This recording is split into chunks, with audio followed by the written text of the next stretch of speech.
Hello, group number 2. You chose the sunstone. It is believed that this stone holds and encompasses all the properties of the sun. It is a beautiful stone and it embraces empowerment and power. Let's get into your reading for the remainder of 2025.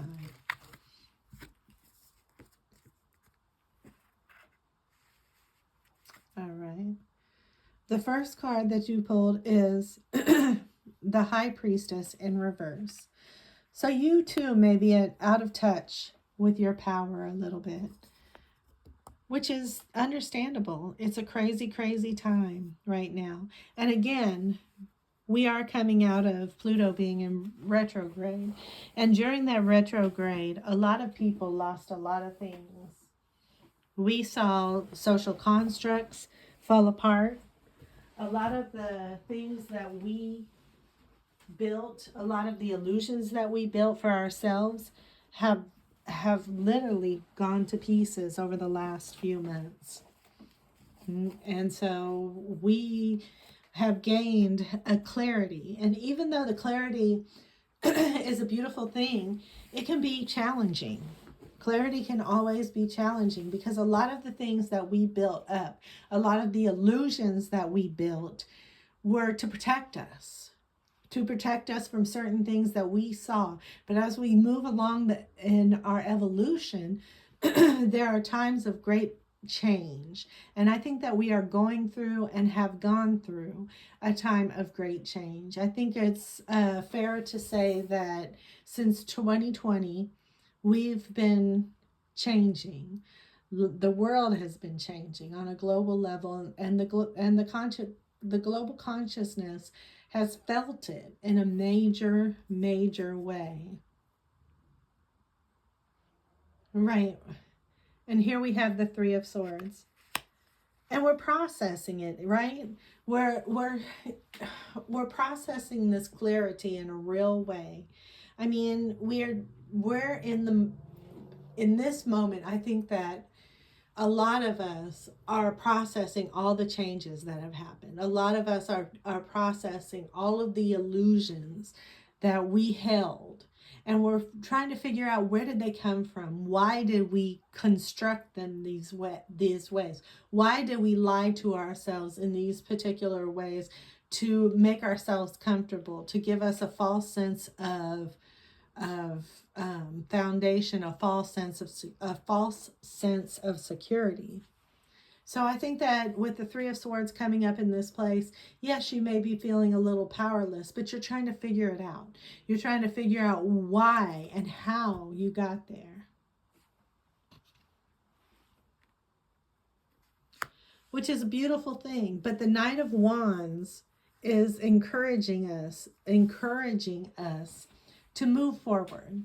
Yes, it happened. Yes, there is a lot to unpack, but we cannot become stagnant. We cannot not move. The Knight of Wands, everything in that card is moving, and it is time for us to move. It is time for us to fight for the things that we believe in. It is time for us to set healthy boundaries. It is time for us to rebuild that what was broken and build it in a healthy way. So while you're taking inventory, please don't let that become a place of stagnation. Please make sure that you're keeping it fluid, that it's still moving, that it's going in a healthy way, that you are moving forward with the things that you want, and be clear about your intentions. Next week we have the new moon, and I want you to be setting different. I want you to set an intention. I want you to start manifesting the things you want. Start thinking about the things that you want again. Because if you continue to think about the things that you don't want, you're going to be in a state of manifesting more of what you don't want instead of manifesting what you do.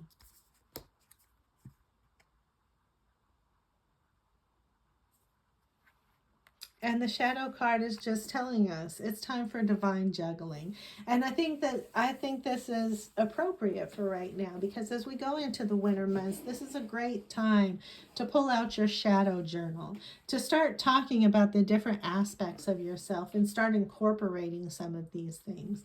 It's a great time take the inventory, to keep it moving, but also to do your shadow work and start integrating your shadow. Start dealing with your inner child. Start bringing about the peace that you need so that you can move into a place that is healthy, where you're creating all the things that you want in life and not the things that you don't want. And I think as a global consciousness, we all need that work, right? We all need to move that forward, because as we begin to heal on an individual level, it spreads. It becomes deeper than that. It spreads to your neighbor. It spreads to everybody that you're connected to, within your family and without.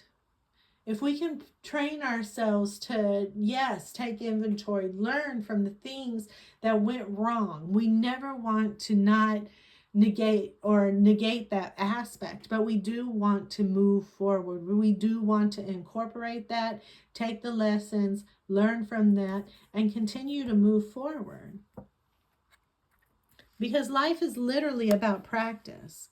Life is literally about practice and learning and creating and, doing things wrong. Yes, we got it wrong, but that's okay. You learn from that and you continue. You get up, you dust yourself off, and you continue to learn and move in different ways. I encourage you to try something new over the next 2 weeks. Try something that you've never thought of. Think out of the box. Try, or try something that is so out of your norm that it makes you uncomfortable. Because in those areas of being uncomfortable is when the biggest breakthroughs come. So I encourage you to do that over the next 2 weeks. Do something differently. Do something drastically differently. Try a different project. Start a different hobby. Do something that you never thought you would ever do.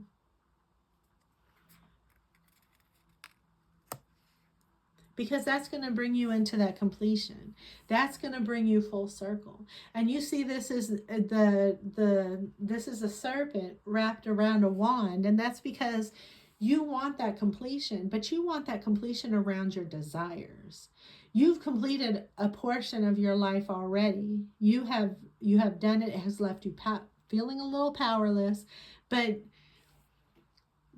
the road to success was never promised to be a straight road up. This is a curvy road, and it has dips and valleys. And yes, you've been in a valley, but now it's time for you to go a little higher.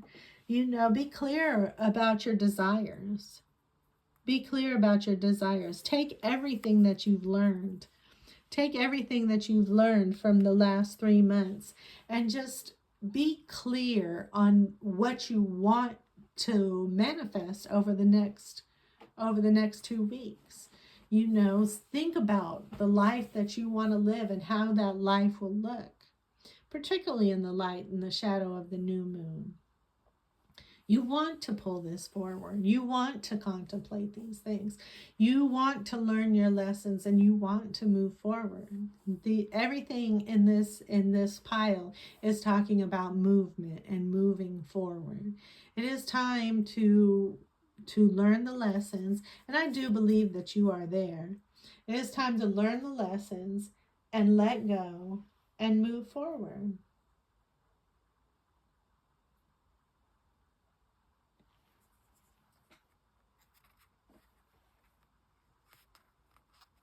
And again, we have a card of integration. It's really time to start integrating that shadow, doing the work and doing the healing, acknowledging everything that went wrong, understanding that, yes, it had to fall apart so that you could be rebuilt anew, so that you could have the life that you really want, so that you could have the life that you've been dreaming of, the life that's going to get you the things that you want, that's going to have you in a place of manifestation and creating a reality that you're comfortable with. And this brings forth the Judgment card in reverse. We've been there, done that. We've spent the time to judge everything. We've spent the time to reflect.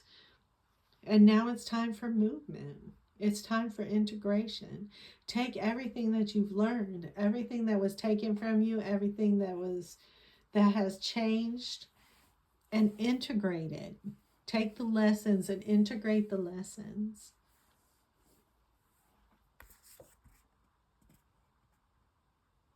Because there is something great right there on the horizon for you. It's just waiting for you to step in line. It's waiting for you to step in line. And more, the more readings that I do with this new energy, the more that I'm seeing that we are getting ready to go into a new era. A new era. A new era of abundance. A new era of fruition. But we have to be very definite and clear about what it is that we want to create in this new era. How do we want this to look? How do we want our lives to look? How do we want the lives of our neighbors to look? Because at the end of the day, we are community. And it's important when you're setting these intentions.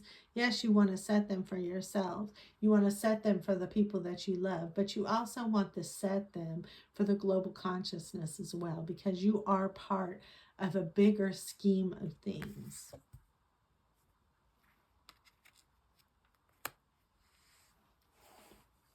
And then put yourself on a financial budget. A financial budget. Start thinking about building. Start thinking about improving your credit. You know, if you've had struggles over the last few months, maybe your financial stability was shaken a little bit. And that's fine too. Sometimes when we have to recreate, sometimes starting from scratch is the best way to do it. So take inventory of your finances. Take inventory of your finances and put yourself on a budget. Just always, when you're thinking about budgeting and you're thinking about your, manifesting and your budgeting and getting out of debt and all the things, make sure that you pay yourself first. Because you don't want to get so caught up in budgeting that you forget to expand, that you start to have an impoverished mindset. You want to be able to budget and manifest things you want. You want to have a budget with definite boundaries, but you also want the freedom. And this is the Ten of Swords. So speaking of that, speaking of budgeting and being on a budget, but also learning to pay yourself and treat yourself as you move along, that is essentially what the Ten of Swords is speaking towards. It's directing your thoughts. It's directing your thoughts. Yes, you can be on a budget. Yes, you should be on a budget. But no, you're not impoverished. No, you don't have to be a miser. And that's even spoken clearly in the Eight of Pentacles coming through now. The Eight of Pentacles is coming through and it's in reverse. And it's telling you, basically find balance. Find balance with your coins. Find balance with your budget. Find balance with your finances. Find balance with your stability. Maybe what you thought gave you stability in the past was shaken.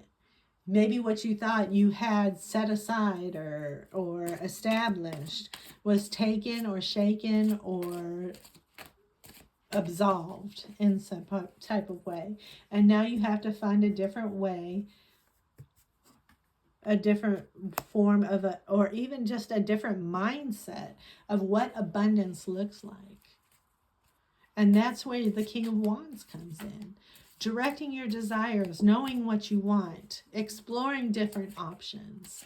That's all part of the mastery of not only just your creative energy, but your desire, your fire, your want to make change.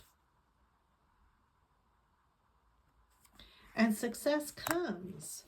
Success comes from that place, that place of empowerment, that place of almost freedom, where you're not afraid to take chances, where you're ready to move forward, where you're not satisfied with the status quo, where you want to not only move forward but move forward in a different way, using different tactics, maybe exploring different fields of income. You know, that's the other thing that's changing a lot right now. I mean, life as we know it is changing. We have moved out of the age of Pisces into the age of Aquarius, and we're in the age of Aquarius head on. All of those old thought forms, all of those old ideas are falling by the wayside. We have AI, we have this, we have that, but I don't really feel like this is something that we need to be afraid of. This is something that we have to work with. We have to embrace that energy. We have to bring it forward. We have to find our rhythm inside of it. But to do that, we have to think out of the box. We can't just keep doing the same thing, expecting different results. And I really think, group number 2, that's where you're at. That's where you're at. You're ready to embrace the new, but you're just a little shaken, a little unsure, and probably not really knowing how to move forward. That's why I challenge you to just do something that you've never done before. Think completely out the box. Challenge yourself to be brave right now. Be brave. And in the end, even if you're afraid, do it afraid. Do it afraid. Just get it done. Start moving. Start moving on something. And that's going to feel so good to you. And that's going to build up that momentum, that strength to propel you forward. All right, group number 2. I wish you all the luck. I'm sending you all my love. And just know, at the end of the day, you're going to be okay. You're going to be just fine.